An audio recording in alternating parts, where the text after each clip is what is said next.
भारत और नेपाल की सीमा के पास एक छोटी सी सड़क थी। सुबह के 4 बजते ही इस सड़क पर ट्रकों की लंबी कतार लग जाती थी। कोई नेपाल से सब्जियां लेकर भारत आ रहा था तो कोई भारत से कपड़े और दवाइयां लेकर नेपाल जा रहा था। इसी सड़क पर दिन रात हजारों मुसाफिर गुजरते थे। सीमा चौकी से थोड़ी ही दूर सड़क के किनारे टीन की छत से बनी एक छोटी सी चाय की दुकान थी। दुकान का नाम कहीं लिखा नहीं था, लोग उसे बस एक ही नाम से जानते थे, रमेश चाय वाला। दुकान छोटी जरूर थी लेकिन वहां हमेशा भीड़ लगी रहती थी। मिट्टी का चूल्हा, पीतल की बड़ी केतली, लकड़ी की 4 बेंच और सामने रखा मिट्टी का घड़ा, यही रमेश की पूरी दुनिया थी। रमेश की उम्र करीब 30 साल थी। उसके चेहरे पर हमेशा मुस्कान रहती थी, चाहे धूप हो, बारिश हो या कड़ाके की ठंड। वह हर सुबह 4 बजे दुकान खोल देता था। उसकी एक आदत पूरे बॉर्डर इलाके में मशहूर थी। वह कभी किसी भूखे इंसान को खाली पेट नहीं जाने देता था। अगर किसी के पास पैसे नहीं होते तो वह कहता, पैसे कल दे देना, लेकिन भूखे मत जाना। इसी वजह से लोग सिर्फ उसकी चाय नहीं, उसका दिल भी पसंद करते थे। राम राम रमेश, आज तो ठंड ने हालत खराब कर दी। जल्दी से 2 कड़क चाय बना दे। अभी लाया साहब, आज अदरक थोड़ी ज्यादा डाली है, ठंड एकदम भाग जाएगी। तेरी चाय पीकर ही तो पूरी रात ड्यूटी निकलती है, वरना इस पहाड़ी हवा में हाथ भी नहीं चलते। इतने में 2 नेपाली मजदूर भी दुकान पर आकर बैठ गए। वे रोज सुबह भारत में काम करने आते थे और शाम को वापस अपने गांव लौट जाते थे। रमेश भाई, आज उधार में 2 चाय दे दो, ठेकेदार ने अभी तक पैसे नहीं दिए। क्यों शर्मिंदा करते हो भाई, ये लो चाय और साथ में 2 बिस्कुट भी रख लो। पैसे जब मिले तब दे देना। भगवान करे तेरी दुकान हमेशा चलती रहे। सुबह के 7 बजते बजते दुकान पूरी तरह भर चुकी थी। किसी के हाथ में ट्रक की चाबी थी, कोई पासपोर्ट लेकर सीमा पार करने जा रहा था, कोई बस का इंतजार कर रहा था, लेकिन सबके हाथ में एक चीज जरूर थी, रमेश की कुल्हड़ वाली चाय। तभी दूर से एक तेज हॉर्न सुनाई दिया। एक बड़ा ट्रक तेजी से दुकान की तरफ आता दिखाई दिया। अचानक ट्रक का संतुलन बिगड़ गया। ड्राइवर ने पूरी ताकत से ब्रेक लगाया। ट्रक सड़क के किनारे तिरछा होकर रुक गया। दुकान पर बैठे सभी लोग घबरा गए। बचाओ, कोई बचाओ। रमेश बिना एक पल गंवाए ट्रक की तरफ भागा। ड्राइवर का पैर केबिन में फंस गया था। आसपास खड़े लोगों की मदद से रमेश ने किसी तरह दरवाजा खोला, ड्राइवर को बाहर निकाला। वह दर्द से कराह रहा था। घबराइए मत, आप सुरक्षित हैं। पानी पीजिए, मैं अभी सीमा चौकी से मदद बुलाता हूँ। एम्बुलेंस को खबर कर दी है, तुमने समय पर निकाल लिया, वरना बड़ी दुर्घटना हो सकती थी। भाई, अगर तू नहीं होता तो शायद मैं आज जिंदा नहीं बचता।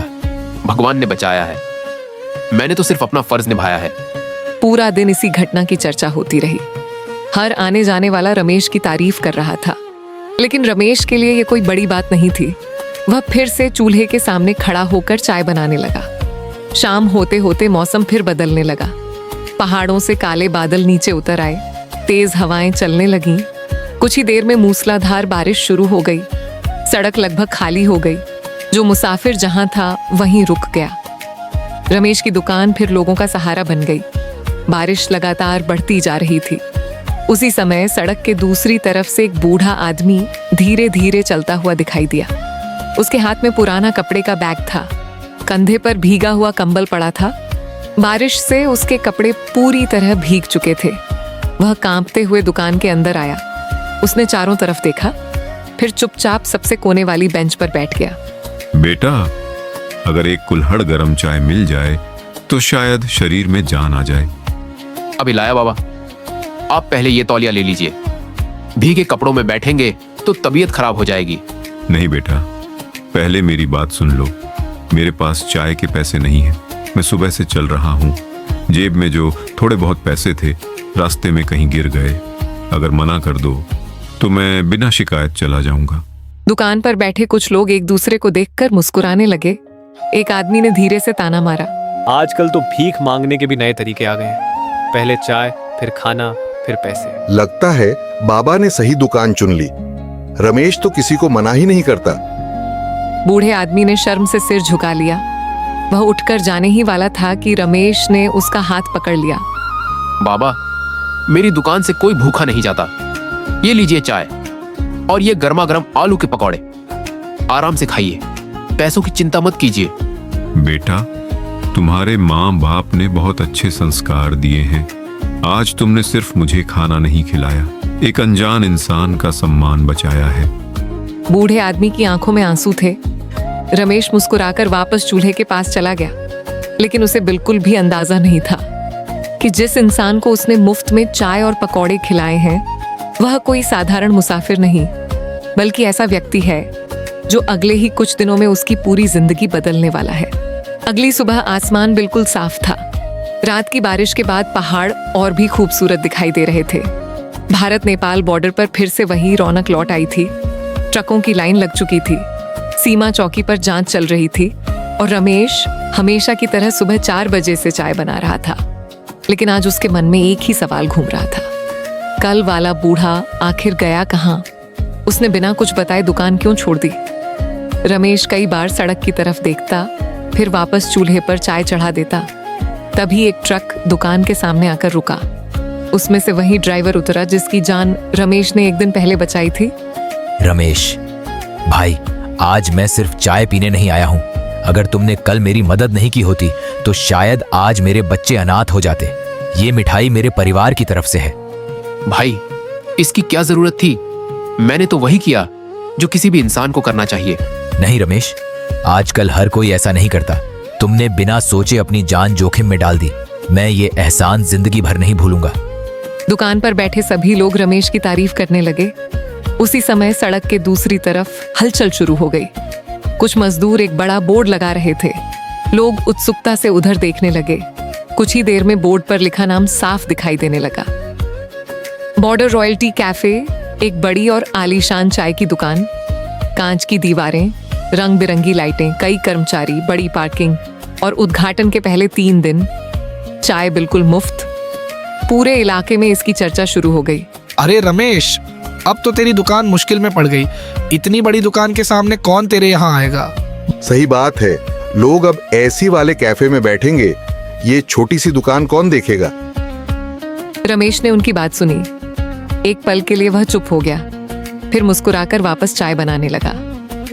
दुकान बड़ी होने से स्वाद बड़ा नहीं हो जाता। जो लोग दिल से आएंगे वे यहीं आएंगे, बाकी भगवान की मर्जी। 2 दिन के अंदर ही रमेश की दुकान पर भीड़ आधी रह गई। जो ग्राहक रोज सुबह उसके यहाँ बैठते थे वे अब नई दुकान में दिखाई देने लगे। कई ट्रक ड्राइवर भी मुफ्त चाय के लालच में उधर चले गए।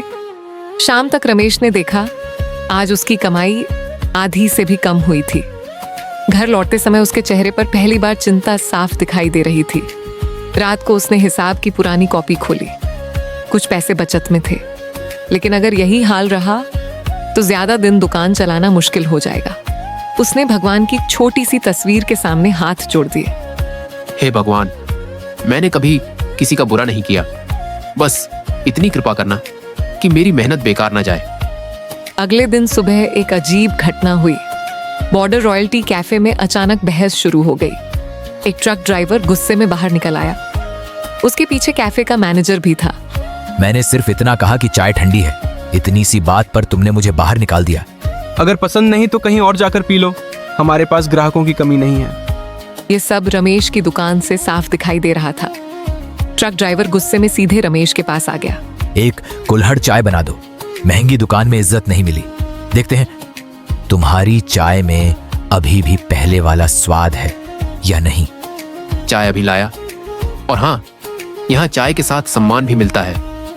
धीरे धीरे वही बात दूसरे लोगों तक पहुंचने लगी। जो ग्राहक नई दुकान से नाराज होकर निकलते वे रमेश के यहाँ आ जाते। किसी को वहां का व्यवहार पसंद नहीं आया, किसी को चाय का स्वाद, किसी को सिर्फ दिखावा। लेकिन रमेश की दुकान पर सबको अपनापन मिलता था। फिर भी नई दुकान की वजह से उसका कारोबार पहले जैसा नहीं हो पाया। उसे अब भी रोज नुकसान हो रहा था। एक शाम दुकान लगभग खाली थी। बारिश फिर से शुरू हो चुकी थी। रमेश अकेला बैठा चूल्हे की आग ठीक कर रहा था। तभी सड़क पर 3 काली एसयूवी गाड़ियां आकर रुकीं। सभी गाड़ियों के दरवाजे एक साथ खुले। सूट पहने कई लोग तेजी से नीचे उतरे। पूरी सड़क पर सन्नाटा छा गया। सबको लगा कोई बड़ा अधिकारी आया है। लेकिन अगले ही पल रमेश की आंखें हैरानी से फैल गईं। उन गाड़ियों में से वही बूढ़ा आदमी बाहर उतरा जिसे कुछ दिन पहले उसने मुफ्त में चाय और पकौड़े खिलाए थे, लेकिन आज उसका रूप बिल्कुल अलग था। साफ सुथरा कुर्ता, महंगी घड़ी, आत्मविश्वास से भरा चेहरा। उसके साथ कई लोग सम्मान से खड़े थे। बूढ़ा आदमी मुस्कुराते हुए धीरे धीरे रमेश की दुकान की तरफ बढ़ने लगा। दुकान पर बैठे सभी लोग खड़े हो गए। रमेश अब भी समझ नहीं पा रहा था कि आखिर ये साधारण दिखने वाला बूढ़ा आदमी है कौन और इतनी बड़ी गाड़ियां लेकर उसकी छोटी सी दुकान पर क्यों आया है। पूरी दुकान में सन्नाटा छा गया। भारत नेपाल बॉर्डर पर खड़े लोग भी उन महंगी गाड़ियों को देखने लगे। सीमा चौकी पर ड्यूटी कर रहे जवानों की नजर भी उसी तरफ चली गई। रमेश धीरे धीरे बूढ़े आदमी के पास आया। उसे अभी भी समझ नहीं आ रहा था कि आखिर यह सब हो क्या रहा है। बाबा, आप उस दिन तो आप बिना कुछ बताए चले गए थे। मैं कई दिनों तक आपका इंतजार करता रहा। मुझे पता है बेटा, लेकिन अगर मैं उस दिन रुक जाता तो शायद तुम्हारी असली पहचान कभी नहीं जान पाता। आज मैं तुम्हें अपना परिचय देने आया हूँ। इतना कहकर बूढ़े आदमी ने अपने साथ खड़े एक युवक की तरफ देखा। युवक ने तुरंत एक फाइल उसके हाथ में दे दी। बूढ़े आदमी ने फाइल बंद ही रखी और रमेश की तरफ मुस्कुराकर देखने लगा। मेरा नाम हरिनारायण सिंह है। मैं भारत और नेपाल में चाय की खेती करता हूँ। दोनों देशों में हमारी चाय की कई फैक्ट्रियां हैं। सैकड़ों नहीं, हजारों लोग हमारे साथ काम करते हैं। लेकिन साल में एक बार मैं बिना अपनी पहचान बताए अलग अलग शहरों और गांवों में घूमता हूँ। मैं देखता हूँ कि इंसानियत अभी जिंदा है या नहीं। दुकान पर बैठे सभी लोग एक दूसरे का चेहरा देखने लगे। जिस गांव वाले ने उस दिन बूढ़े आदमी का मजाक उड़ाया था, उसका सिर शर्म से झुक गया। बाबा, हमसे बहुत बड़ी गलती हो गई, हमें माफ कर दीजिए। गलती तुमसे नहीं, आज के समय से हुई है। लोग कपड़े देखकर इंसान की कीमत तय करने लगे हैं, लेकिन याद रखना, फटे कपड़ों में भी करोड़ों का दिल छिपा हो सकता है। हरिनारायण ने अपनी जेब से एक चेक निकाला। उस पर लिखी रकम देखकर वहां खड़े लोगों की सांसें थम गईं। 1 करोड़ रुपए। पूरा माहौल बिल्कुल शांत हो गया। रमेश, ये 1 करोड़ रुपये तुम्हारे लिए हैं। नई दुकान बनाओ, नई जिंदगी शुरू करो। तुम इसके हकदार हो। रमेश ने चेक की तरफ देखा, फिर धीरे से मुस्कुराया। उसने दोनों हाथ जोड़कर चेक वापस कर दिया। पूरा गांव हैरान रह गया।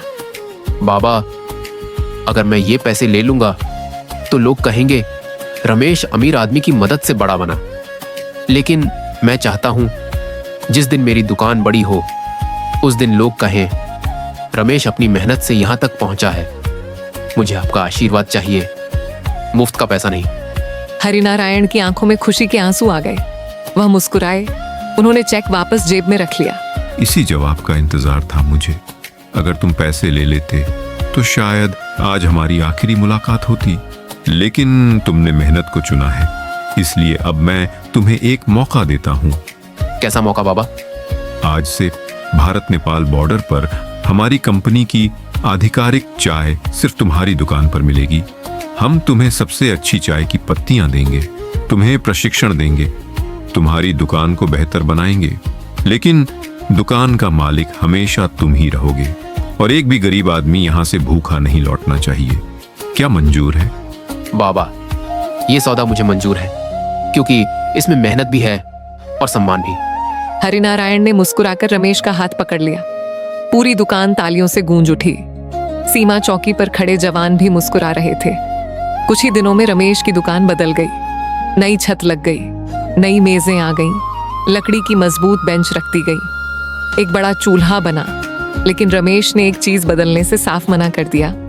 वह था दुकान का पुराना बोर्ड। उसे साफ करके फिर से उसी जगह लगा दिया गया। उस पर आज भी लिखा था, गर्मा गर्म चाय और दिल से स्वागत। धीरे धीरे रमेश की दुकान पूरे बॉर्डर की पहचान बन गई। नेपाल से आने वाले पर्यटक, भारत से जाने वाले व्यापारी, ट्रक ड्राइवर, बस चालक, सीमा पर तैनात जवान, सब उसी दुकान पर रुकने लगे। लेकिन दूसरी तरफ बनी बड़ी कैफे की हालत खराब होने लगी। वहां महंगी कुर्सियां थीं, ऐसी था, बड़ी बड़ी मशीनें थीं, लेकिन अपनापन नहीं था। कुछ ही महीनों बाद उस कैफे पर ताला लग गया। लोग कहते थे दुकान ईंट और सीमेंट से नहीं, व्यवहार से चलती है। एक दिन वही गांव वाला आदमी फिर दुकान पर आया। इस बार उसके हाथ में पैसे नहीं थे। उसकी बेटी बीमार थी। इलाज में सारी जमा पूंजी खत्म हो चुकी थी। वह शर्माते हुए रमेश के सामने खड़ा हो गया। रमेश, आज मैं उसी हालत में खड़ा हूँ जिस हालत में उस दिन बाबा खड़े थे। मेरे पास चाय के पैसे भी नहीं हैं। तुमने इतनी छोटी बात के लिए शर्म महसूस की? बैठो, पहले चाय पियो, फिर खाना खाओ। और अगर बेटी के इलाज के लिए पैसों की जरूरत है तो बिना झिझक बताना। लेकिन मैंने तो उस दिन तुम्हारा भी मजाक उड़ाया था। अगर मैं वही याद रखूं तो मुझ में और दूसरों में फर्क ही क्या रहेगा? इंसान की पहचान उसकी पुरानी गलती से नहीं, उसके आज से होती है। यह सुनकर गांव वाले की आंखों से आंसू निकल पड़े। उसे समझ आ गया कि रमेश सिर्फ अच्छा चाय वाला नहीं बल्कि बहुत बड़ा इंसान भी है। कुछ देर बाद हरिनारायण वहां से जाने लगे। उन्होंने आखिरी बार दुकान की तरफ देखा, फिर मुस्कुराकर बोले, रमेश, आज मुझे यकीन हो गया कि भारत नेपाल बॉर्डर पर सबसे कीमती चीज चाय नहीं, तुम्हारा दिल है। और बाबा, ये दिल आपने नहीं बदला। मेरे माता पिता ने सिखाया था कि रास्ते का मुसाफिर भगवान का मेहमान होता है। मैंने बस वही सीख निभाई है। सूरज धीरे धीरे पहाड़ों के पीछे छिपने लगा। भारत नेपाल सीमा पर फिर ट्रकों की कतार लग गई। रमेश ने केतली में ताजी चाय चढ़ाई। भाप धीरे धीरे आसमान में उठने लगी। हर आने जाने वाला मुसाफिर उस छोटी सी दुकान की तरफ जरूर देखता। कई लोग चाय पीने रुकते, कई सिर्फ मुस्कुराकर आगे बढ़ जाते, लेकिन जाते जाते हर कोई एक ही बात कहता, अगर कभी भारत नेपाल बॉर्डर जाना तो रमेश की चाय जरूर पीना, क्योंकि वहां सिर्फ चाय नहीं मिलती, वहां सम्मान मिलता है, वहां अपनापन मिलता है और सबसे बढ़कर वहां आज भी इंसानियत जिंदा मिलती है।